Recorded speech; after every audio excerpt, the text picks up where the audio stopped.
আল্লাহ তুমি আমার গুনাহগার উম্মতকে বাঁচাও।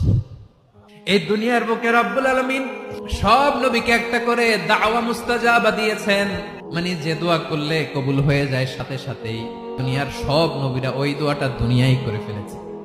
বিশ্বনবী বলবেন, আল্লাহ ওই স্পেশাল দোয়াটা দুনিয়াতে করি নাই, আজকে আমি তোমার দরবারে দাঁড়িয়ে কিয়ামতের দিন ওই দোয়াটা করছি। আল্লাহ আমার যে উম্মতের হৃদয়ে যাররা পরিমাণ ঈমান আছে, আমার একটা উম্মতকেও তুমি জাহান্নামে ঢুকাতে পারবা না।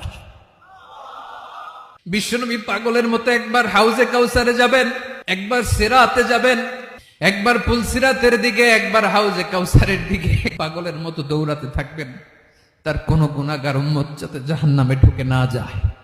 উম্মতি বিশ্বনবী আমার জন্য কাঁদবেন, আপনার জন্য কাঁদবেন, আমাদের জন্য সেদিন কেঁদে কেঁদে জাহান্নামের দরজায় দাঁড়িয়ে আমাদেরকে টেনে টেনে জান্নাতে ঢুকাবেন।